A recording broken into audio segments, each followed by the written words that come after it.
hemos aprendido cosas en esta temporada 2024 y yo quería hacer contigo, Jesús, hemos estado pensando un poquito y le hemos estado dando la cabeza, una recopilación de las cosas que hemos aprendido en esta temporada 2024 de Fórmula 1, las enseñanzas que nos llevamos de lo que ha pasado en el año y de lo que puede ocurrir en 2025, porque van a ser, yo creo, 2 años que van a estar muy vinculados entre sí. Si quieres empiezo yo. La primera cosa que yo he aprendido de este año 2024 es que quien golpea primero, golpea 2 veces. Y aquí quiero hablar del equipo McLaren y en particular de las actualizaciones, porque me parece que son el mejor ejemplo de esta frase tan manida, pero que, por otro lado, tiene muchísima razón. Y esto es una cosa, además, que se lleva cocinando desde el año pasado, en 2023. Si os acordáis, metieron esa Spec B en el Gran Premio del Reino Unido para Lando Norris, que se coloca, de hecho, en la primera posición en la salida, incluso con ese nuevo coche. Luego actualizan el coche de Oscar Piastri en el Gran Premio de Austria y Piastri empieza a revolucionarse. Y este año ha sido la clave para mí. Gran Premio de Miami de 2024. Meten una actualización de suelo que funciona perfectamente, acompañada por otros cambios en el coche. Y McLaren pasa a ser el mejor monoplaza.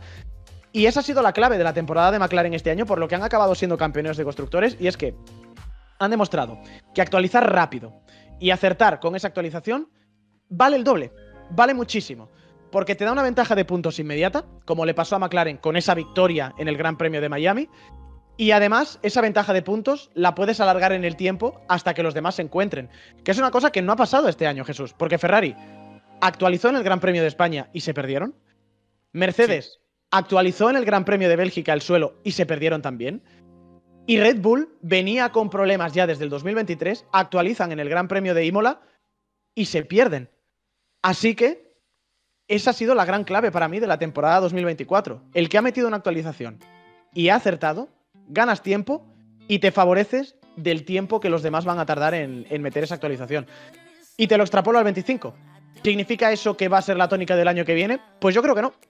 Porque el año que viene estamos a las puertas del mayor cambio de reglamento de la historia de la Fórmula 1. Un reglamento en el que se puede trabajar a partir del 1 de enero. ¿Qué significa eso? Que lo que yo pienso que puede ocurrir el año que viene es el que meta el coche en su punto al principio de año es el que puede tener muchas cosas ganadas. Lo cual me reivindica todavía más. El que golpee primero en 2025, literalmente con el coche de la presentación, todavía va a estar más delante que en este año 2024, porque no sé cuántas actualizaciones va a haber. Buen punto ese, ¿eh? Buen punto, porque el que golpee primero en el año que viene va a tener mucho, pero que mucho ganado. Pero fíjate que has hablado de McLaren. ¿Vale? Y hablando de McLaren, yo lo primero que he aprendido de este año es que se podía ganar títulos en la era híbrida siendo equipo cliente. Ojo, no es ninguna tontería. No es ninguna tontería, pero es algo que nos ha enseñado McLaren y que aún no había ocurrido desde que llegaron estos motores en 2014, porque te acordarás que Mercedes dominó desde el 14 hasta el 21, incluido el 21, que fueron 8 títulos de constructores, aunque en el 2021 ya Verstappen fue campeón, y a partir de ahí arrasó Red Bull. Verstappen fue campeón en el 21 de pilotos y a partir de ahí, 2022, todos los títulos para Red Bull, 23 también. ¿Y qué pasa este año? Pues que McLaren rompe la racha. Y te tengo que decir que es algo que hasta me da un poco de rabia. ¿Vale? ¿Por qué? Me da un poco de rabia porque si nos remontamos ahora al Gran Premio de Bahrein del año pasado, y a ti te dicen allí que al año siguiente habría un equipo cliente ganando el título de constructores... ¡Oh, qué palo, chacho! Aston Martin. Lo primero que se te vendría a la cabeza es que es Aston Martin. Aston Martin, tal cual, pues tal claro, cual, Aston Jesús. Martin tenía el segundo coche de la parrilla. McLaren estaba en el pozo, ¿eh? O sea, McLaren estaba en Eran penúltimo coche, Jesús. Eran noveno coche, ¿eh? Era una locura. Aston Martin, segundo coche. McLaren, penúltimo coche. Y todo el mundo decía, guau, bueno, por aquel entonces ya se hablaba mucho de no se puede ganar siendo equipo cliente, tal y cual, no sé qué, bla. Pues el caso es que, como tú bien has mencionado, el ritmo de desarrollo de McLaren ha sido imparable, tanto el año pasado como este, porque el año pasado, a partir de Silverstone, ya tenían un cochazo. Llegaron a tener el segundo mejor coche del año pasado, el segundo mejor coche de la parrilla, y desde el Gran Premio de Miami de este año están imparables. Y claro, es un resultado de este título que deja claro que el trabajo de McLaren ha sido buenísimo. Es más, el propio Toto Wolff dijo claramente hace poco en Automotor Un Sport que McLaren había hecho un mejor trabajo de ingeniería que Mercedes. Porque claro, si te paras a pensarlo, el motor es el mismo. Y si Mercedes y McLaren con el mismo motor, uno de ellos gana el título y el otro no, está claro que el motor no es problema y sí que es problema todo lo demás, para el equipo que no ha ganado, obviamente. Pero ahora os preguntaréis cómo hemos podido llegar a que gane un equipo cliente, porque es algo que la era híbrida pues casi que se hacía impensable, ¿no? Y la verdad es que hay que hablar del motor como una de las claves, porque hay que decir, por si alguien, bueno, es nuevo en la Fórmula 1 o no se acuerda o lo que sea, que los motores están congelados desde el año 2022 y que más o menos todos entraban dentro de un rango aceptable de potencia. O sea, hay alguno que otro que tiene un poquito más de potencia, uno que tiene menos, que es el Renault, pero más o menos hay un poquito de igualdad. Y cuando hay igualdad en el motor, todo lo demás gana mucho más protagonismo y al final gana, pues, como ha dicho Toto Wolff, el que hace un mejor trabajo de ingeniería. Me mola Jesús esa segunda enseñanza. La mía es un bis de lo primero que he dicho. Quien golpea primero, golpea 2 veces.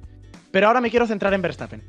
Porque el título de Verstappen este año ha estado en las 4 victorias que ha conseguido en las 5 primeras carreras. Verstappen llega al Gran Premio de Miami, que es carrera 5 de la temporada, con una diferencia de 52 puntos de ventaja contra Lando Norris. Si nos vamos al resto de la temporada, Jesús, esos 50 puntos, incluso en Monza, en Azerbaiyán, cuando llegamos a Brasil, era la cifra que tenía que recortar Lando Norris.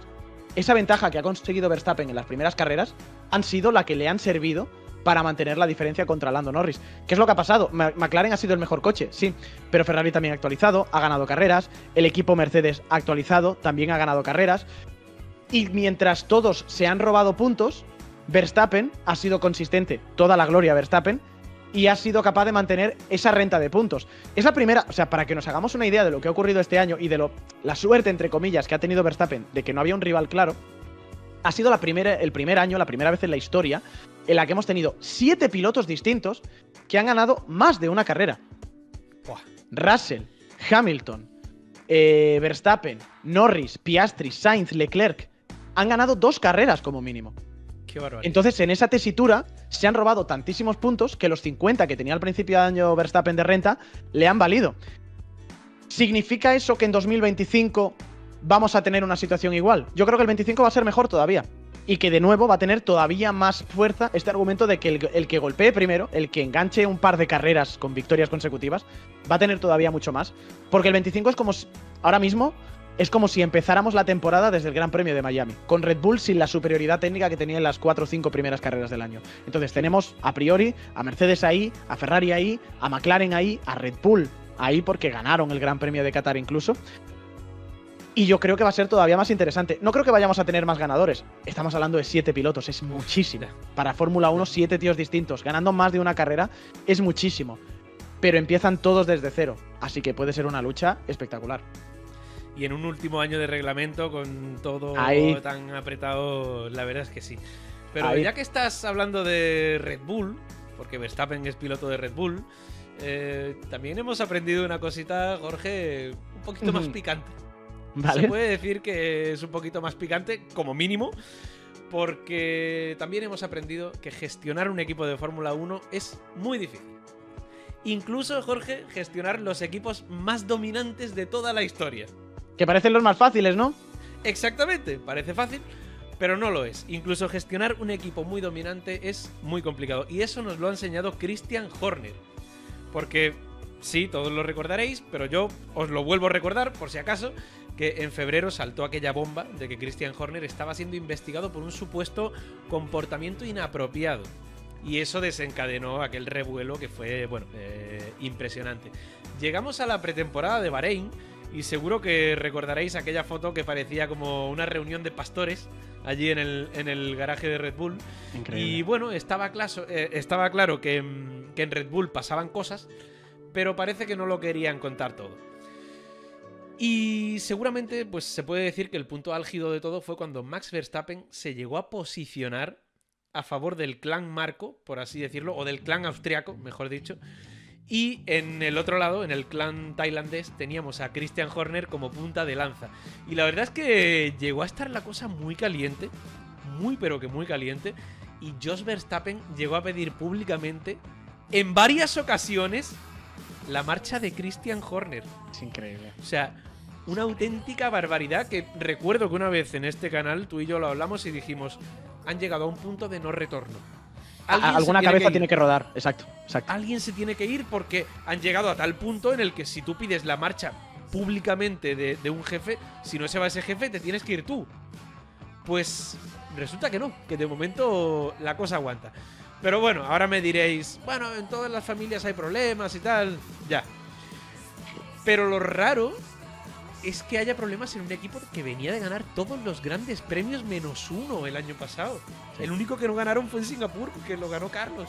O sea, después de ese dominio, verte envuelto en un escándalo en el que se vieron, la verdad me parece algo, bueno, más que reseñable, y de hecho todo ello desencadenó que después se fuera Adrian Newey o Jonathan Whitley, por ejemplo.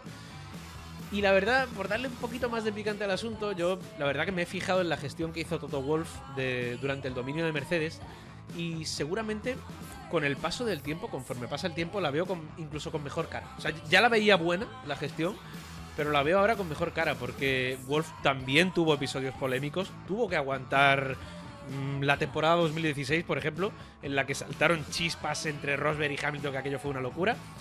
Pero supo gestionar todo el ego de pilotos, supo reconducir al equipo. Y aquí tengo que destacar una cosita, porque yo creo que una de las claves de la superioridad de Wolff sobre Horner en la gestión del equipo viene sobre todo cuando muere alguien dentro del equipo. Sí. Y es algo triste, pero el caso es que cuando en el apartado de Red Bull muere Dietrich Mateschitz, parecía que todo era el principio del fin. Y cuando en Mercedes muere Niki Lauda, pues no se notó tanto. Sí. Y eso, ahí yo creo que la figura del jefe del equipo es muy clave. Muy, pero que muy clave. Así que, bueno, este año 2024, como te decía, pues nos ha enseñado que es muy complicado manejar incluso los mejores equipos en sus mejores momentos. Y que a veces, pues lo que parece fácil no es tan fácil. Incluso, aquí te digo también, ya por extrapolarlo así un poquito, incluso para los pilotos. Porque a veces también se restan méritos a pilotos que ganan con un coche dominante y que, no sé, pues hay gente que dice, vete, el tetracampeón del mundo, sí, pero por el Red Bull. O Bottas, tiene no sé cuántas victorias, sí, pero por el Mercedes, tal. Pero ni siquiera eso es fácil en la Fórmula 1, así que hay que darle valor a todos esos pilotos, incluso las victorias de Checo, las de Weber, de Bottas. Creo que la Fórmula 1 nunca es fácil y hay que darle valor a todo. Absolutamente. Quiero acabar con la última enseñanza que yo he sacado de este año 2024 y es una cosa que no nos vamos a cansar de decir y que cada año tenemos otra vez la confirmación de que sigue estando ahí, y es que la moral de Alonso es inexplicable, tío. Para mí esa es la última enseñanza que yo me llevo de este año 2024. Es inexplicable cómo esta persona puede tener el aguante, la moral, el ánimo y el empuje que ha demostrado Fernando este año. Porque yo considero que este año Fernando ha vivido su tercer purgatorio en su trayectoria. El primero fue 2009, se fue de un McLaren ganador en el 2007. En el 2008 vale que sufre, pero gana 2 carreras al final y el coche, de hecho en la segunda mitad de año Fernando es el que más suma puntos en ese año 2008. En 2009 es una cosa terrible y ahí yo creo que el aliento que tiene Fernando es irse a Ferrari a partir de 2010. El segundo gran purgatorio es entre 2015 y el 18. Aquí no me he atrevido a acotar años porque me parece que los 4 le meten miedo a Belcebú. Se va de Ferrari en el 2014 buscando la gloria con McLaren. Honda no cumple. Pasa, para mí, los peores años en su vida en Fórmula 1, con roturas, con abandonos, con un coche que no corre. Y ahí la verdad es que no hay ningún tipo de ánimo o de aliento, porque lo que acaba haciendo Fernando es yéndose de la Fórmula 1. Corre las 24 horas de Le Mans en el 18 y en el 19, te va a la Indy en 2017 para intentar buscar otras aventuras, luego se mete en el Dakar en el 20, y ahí parecía el final. Y Fernando vuelve, entra con el equipo Alpine, que podríais decir, Alpine fue un purgatorio, bueno, no le trataron bien, pero era un equipo que más o menos iba en construcción, podía sacar algunos resultados, pero para mí el tercer purgatorio ha sido este año, 2024. Yo este año he vuelto a sentir cosas y he vuelto a ver frases y comportamientos que me recordaban, evidentemente, no puede ser de otra manera, a esos años de McLaren Honda. 2023 fue un año de dulce, fue un regalo demasiado irreal por lo que se ha visto este año. El 2024 ha sido un fracaso, han acabado siendo el 9º coche, muy cerquita de ser el último con el Sauber, en una situación, como digo, muy similar a McLaren Honda. Y yo creo que el único aliento que ha tenido Fernando ha sido el decir, llega Adrian Newey y hay un cambio de reglamento en el 26. Si no, no sé cómo habría acabado este año y qué pasos adelante podría haber dado esa relación entre Alonso y Aston Martin. que la entiendo, porque Alonso es un tío que tiene 2 títulos mundiales, 404 grandes premios, que lleva 201 años en Fórmula 1. No entiendo cómo mantiene la motivación y además no es palabrería barata, no es alegar a la épica. Es que es una cosa que Fernando demuestra, porque él a veces sale en la rueda de prensa y dice, ha sido mi mejor clasificación o ha sido mi mejor carrera, y la gente a veces dice, bueno, ya está. Pero llegan momentos, como yo me acuerdo este año, la clasificación del Gran Premio de Brasil. Carrera en la que Fernando ya está completamente perdido, el Aston Martin no tiene nada que hacer. Ya habíamos visto algunos exabruptos por la radio, además. Llega una quali mojado, y es que, tío, ves a la que puede tener una oportunidad. Vale que lo estrelló, pero porque venía con microsectores mojados. Porque venía para hacer el pole. Sí, sí. O sea, en el momento en el que le das una mínima ventana de oportunidad, un mínimo resquicio, te viene el tío y te hace para hacer pole. Y te saca otra vez la garra. Y eso me contrasta mucho con actitudes que hemos visto este año también de gente que ha sufrido infinitamente menos en Fórmula 1, como es Lewis Hamilton, que ya ha empezado a hacer complot dentro del equipo y decía que había sabotaje y que al Russell le estaban beneficiando, que si lo llego a saber no corro las 3 últimas carreras, que el mejor momento del fin de semana fue coger el coche de Senna y luego ya no quería correr la carrera de Fórmula 1, que voy a retirar el coche en Qatar, y dices, tío, muy poquito has sufrido tú en Fórmula 1 como para estar haciendo estos comentarios. Por eso es como la recapitulación anual, es el chequeo del médico anual. Decir, oye, Fernando, vamos a hacer un chequeo, ¿está bien? Está perfecto, tío. Sí. Si tiene el coche, va a estar el año que viene. No tengo ninguna duda. Y en el 26, hablaremos en diciembre del año que viene. Yo estoy seguro de que también. Totalmente de acuerdo. Pero para seguir con Aston Martin, y esto no lo hemos planeado, pero al final ha salido McLaren, yo McLaren, sí. Tú Red Bull, Aston Martin y tal. Y yo la verdad que para seguir con Aston Martin y las cosas que hemos aprendido en este año, hay algo que me ha dolido mucho.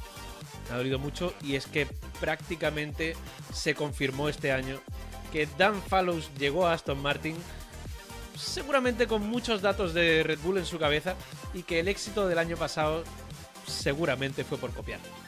Sí. Fue por copiar, porque al final hay que ponerse en situación. Aston Martin tenía uno de los peores coches de la parrilla a principios del año 2022, que es cuando empieza este reglamento, y de repente llega Dan Fallows y empiezan a mejorar durante el año. Si no recuerdo mal, llegó a abril, mayo, por ahí, y empezaron a mejorar bastante. Terminaron la temporada en la 7ª posición del campeonato, y ya más o menos peleaban con Alpine por liderar el grupo medio y tal. Y de repente, en un invierno, pasan de estar muy atrás a dar un salto de gigante y hacer el segundo mejor coche de la parrilla. Es que fue una exageración, una salvajada. O sea, solo estaban por detrás de Red Bull y estaban por delante de Ferrari, por delante de Mercedes. Bueno, de McLaren ni te cuento porque estaban muy atrás. Fue un shock para todo el mundo.